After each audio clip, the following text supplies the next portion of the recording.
Ça fait longtemps que je voulais vous la faire cette vidéo, c'était sur l'entretien des ficus. Parce que bon, il y en a beaucoup dans nos intérieurs et je suis désolée, il va y avoir du bruit parce que tout le monde est dans la piscine. Donc du coup, voilà, vous allez entendre les enfants un peu crier. Moi j'ai le soleil sur la tronche, mais bon, tout va bien. Donc je voulais vous faire cette vidéo sur les ficus tout simplement parce que vous en avez beaucoup à l'intérieur et que vous galérez un petit peu avec. Donc les ficus, il faut savoir qu'à l'origine c'est des plantes tropicales. Ça vient de région tropicale, donc qui supportent une saison sèche. Donc, vous pouvez les laisser sécher, il n'y a pas de souci. Et surtout que ce sont des arbres que on met en pot. Donc, du coup, c'est sûr que va y avoir quelques petits soucis. Donc, c'est-à-dire que ce sont des plantes qui ont besoin d'avoir une très forte exposition. Puisque ce sont des arbres, ça vit à l'extérieur, ça pousse en plein air, généralement pour que ça se plaît. Sachez qu'un ficus lirata, là vous les avez à l'arrière, là, adultes, ils font plus de 20 mètres de haut. Du coup, moi je les tiens à 2 mètres, ce sont des bébés en fait, hein, puisqu'ils sont en intérieur. Mais à l'état naturel, sachez qu'ils font 20 mètres. Le Benjamina, c'est pareil, il peut faire 10 mètres adulte. Donc du coup, voilà, ça c'est le Ficus triangularis variegata. Il a tendance à être, il a plutôt une forme arbusive, buissonnante. Mais c'est pareil, c'est comme le Benjamina, c'est un gros ça normalement. Donc du coup, les ficus, de quoi ils ont besoin? Ils ont besoin d'un substrat hyper drainant. Normalement, ils s'accommodent un petit peu de tout puisque ce sont des arbres. Donc du coup, ils n'ont pas besoin d'un mélange très très particulier comme les aracées, mais ils ont besoin d'un substrat qui est drainant, c'est-à-dire qui est capable de... Voilà, l'eau s'écoule assez rapidement. Donc du coup, il ne faut pas que l'eau elle reste stagnante dessus. Donc ça, c'est pour son type de terreau. Donc du coup, vous pouvez faire du terreau perlite si vous le souhaitez. Donc par exemple 50, 30, 50, 50. Ça dépend un peu de votre intérieur. Vous pouvez y associer de la vermiculite aussi un petit peu parce que ça va retenir un petit peu l'eau. Surtout si vous avez un terreau de rempotage de pas très bonne qualité, associez-y de la vermiculite. En engrais, moi c'est de l'osmocode, donc c'est des petites billes qui diffusent des engrais, mais vous pouvez aussi l'apporter sous forme liquide, il n'y a pas de souci.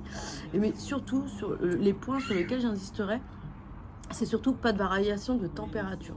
C'est des plantes en fait qui aiment bien être au-dessus de 20 degrés, 21 degrés. C'est-à-dire qu'en dessous, elles vont un petit peu vivoter et dépérir. Donc elles ont besoin de chaud. Voilà. C'est vraiment ce que je n'arrive pas à faire comprendre aux gens, c'est que pour pousser, elles ont besoin de chaud. C'est un petit peu comme les alocasias en fait. En gros, ça se rejoint un petit peu, c'est que ça pousse beaucoup en été. Vous voyez, elles sèchent très très vite, vous les arrosez très très vite et ça pousse très très vite. Mais parce qu'il fait chaud, tout simplement. Donc elles ont besoin de chaud. Surtout en hiver, ne les mettez pas dans les courants d'air parce que vous allez voir, ils vont perdre toutes leurs feuilles. Donc c'est ça en fait, lorsqu'il y a des chutes brutales de température, leur mécanisme de défense c'est de perdre leurs feuilles, donc tout va tomber. Vous voyez surtout chez les Benjamina où ils vont tout perdre d'un coup. Moi en hiver, sur les changements de température, moi mon Benjamina il y a toutes ces feuilles qui tombent. Je le sais que c'est lié aux variations en fait. Donc du coup c'est pas bien grave, ça repousse très très vite.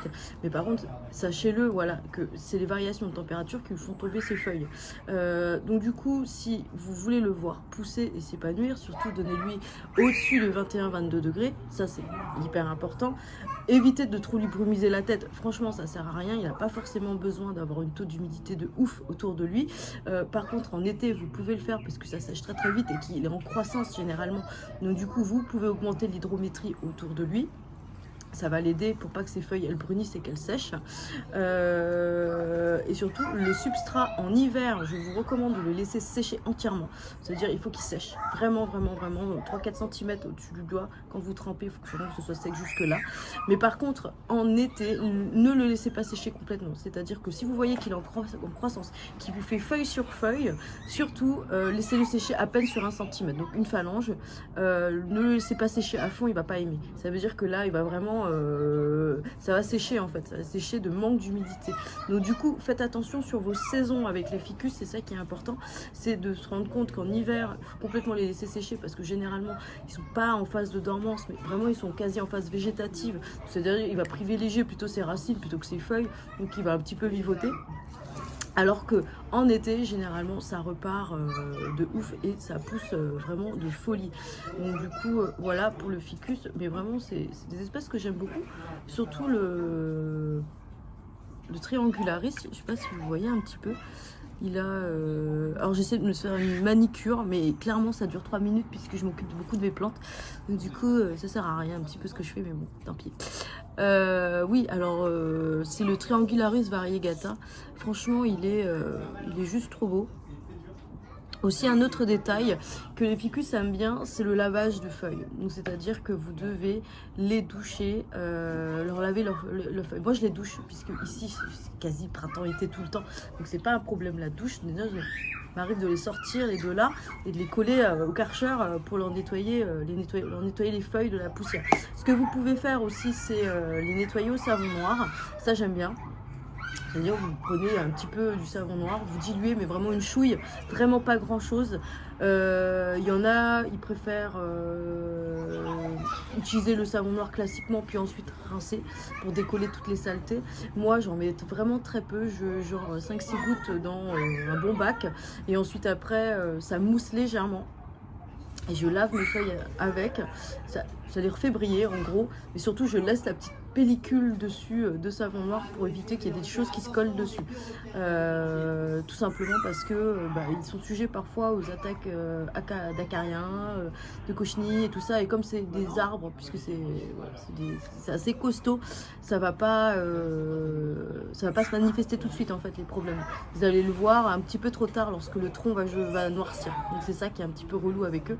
Donc du coup voilà, lorsque vos ficus se dégarnissent, alors il y a des problèmes maintenant. Alors les problèmes c'est des feuilles qui tombent, donc ça on l'a vu, c'est au moment des chutes de température.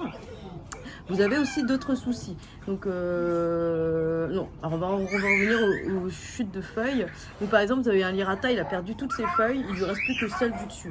Franchement, c'est pas réellement un problème. Donc, c'est-à-dire que si en été, en fait, ce qu'il va faire, vous allez juste sectionner un petit peu sur un nœud, faire une petite entaille sur le nœud, et vous verrez, il va y avoir des départs qui vont se faire. Donc, c'est-à-dire qu'il va ressortir de nouvelles tiges de là où il y avait les feuilles. Donc, c'est pas grave s'ils sont dégarnis. Ils vont se regarnir si vous avez compris leurs conditions d'entretien.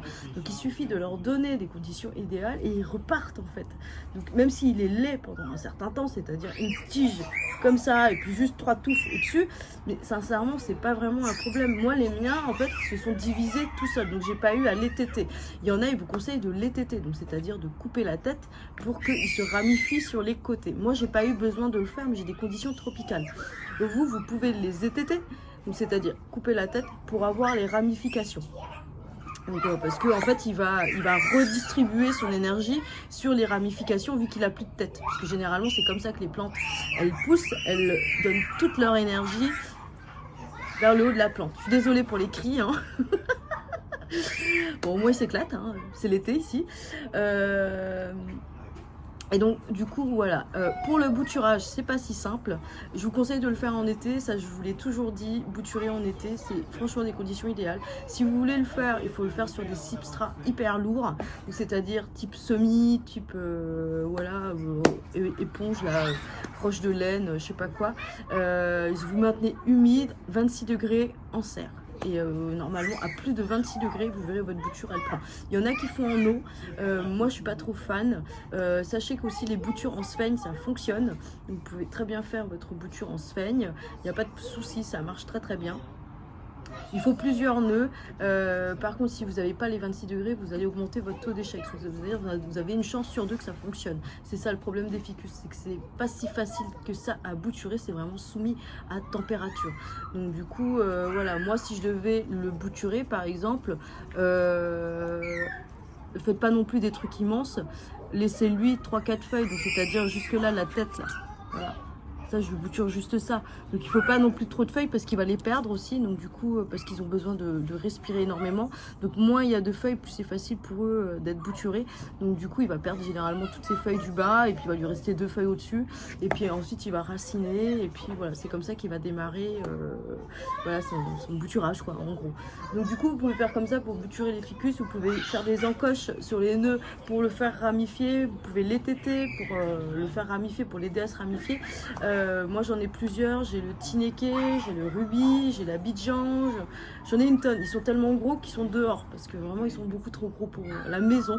Donc je garde que mes lirata parce que vraiment j'y tiens, je peux pas les mettre en terre parce que j'ai pas envie d'avoir un arbre de 20 mètres. Donc du coup voilà, c'est pour ça, et j'ai peur qu'ils me défoncent mes murs. parce que c'est hyper invasif aussi, les racines, elles sont très puissantes, on va dire. Elles carottent et en plus elles partent un petit peu dans tous les sens. Donc du coup, voilà. Pour le pot, il suffit de regarder la tête du ficus. Donc c'est-à-dire que normalement, sur la taille du pot, par rapport à son expansion, donc c'est-à-dire là, par rapport à son diamètre, normalement les racines, elles doivent s'étendre plus ou moins pareil. C'est-à-dire que c'est comme ça qu'on fait normalement pour les ficus. On sait comment ils s'étendent, puisque s'il avait été en pleine terre, les racines elles s'arrêteraient là. Moi ce que je fais, c'est que je divise par 2 le diamètre. Donc c'est-à-dire que le ficus il fait tout ça, vous voyez la taille du pot c'est la moitié. Donc en gros je fonctionne comme ça. Sur le... Ah mais comment on appelle ça? Sur l'envergure de la plante. Donc du coup, en gros, généralement les ficus, il faut quand même les tenir dans des pots assez étroits. J'essaie de ne pas les mettre dans des pots énormes, parce qu'ils n'aiment pas ça, franchement. Ce qu'ils aiment, c'est sécher rapidement, remouiller rapidement, sécher rapidement, remouiller rapidement. Donc du coup, voilà, il leur faut vraiment... moi, je vais insister beaucoup sur les conditions d'exposition, parce que beaucoup de gens ne comprennent pas qu'ils ont besoin d'eau chaude. Ça a beau être costaud, ils ont quand même vraiment besoin d'eau chaude, quoi. Les collez pas non plus contre la fenêtre, parce que contre la fenêtre, il fait méga froid. Donc du coup, s'il y a un radiateur un petit peu qui fait un peu le rideau de chaud, c'est pas très grave, vous pouvez les coller à côté. Surtout, une très bonne exposition, puisque vous voyez, ils peuvent supporter le direct en extérieur, ce sont des arbres. Donc du coup, voilà. Essayez de leur mettre pleine lumière sur la face, parce que ça ils aiment ça, mais vraiment pas trop de froid, quoi. C'est ça qui est difficile chez eux, et c'est pour ça que je pense que vous n'y arrivez pas. Vous les collez près de la fenêtre, c'est très bien. Par contre près de la fenêtre il fait froid, donc ils perdent leurs feuilles. Donc je comprends que ce soit un petit peu compliqué pour vous, alors que le mien, voilà, derrière la fenêtre il vient très bien, parce qu'il fait pas froid, c'est bon. Du coup c'est facile à dire ce que je vous dis, mais du coup voilà, moi ce que je peux vous conseiller, c'est si vous avez un chauffage par le sol, bah, c'est très bien. Du coup, voilà, chauffez-les par les fesses, ça marche bien. C'est le substrat qui doit être chaud, hein. C'est pas l'environnement, hein. C'est vraiment là, quand vous plantez votre doigt, c'est la température ambiante dans le pot qui est importante. Donc du coup voilà, ne pas l'exposer au courant d'air aussi, c'est important. Voilà. Je pense vous avoir tout dit dessus. Franchement, c'est une plante que j'aime bien, que je surkiffe un petit peu, parce que pousse facilement. Enfin, mon préféré, je vous l'ai dit, je crois, dans une autre vidéo que j'ai peut-être pas postée.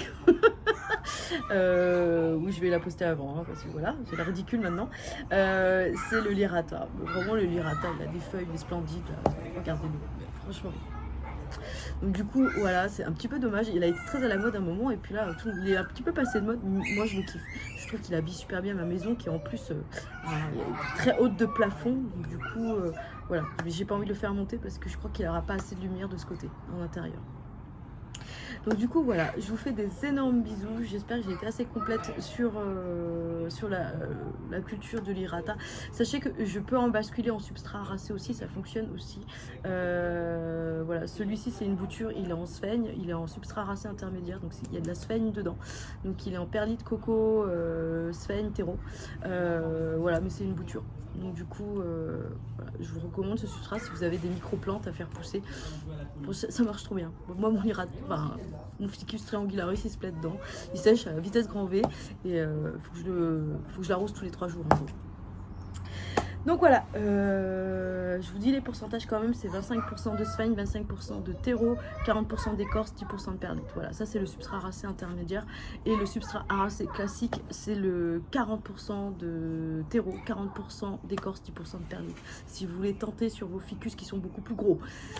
Donc voilà, je vous fais des énormes bisous, et je vous dis à bientôt pour la prochaine vidéo YouTube.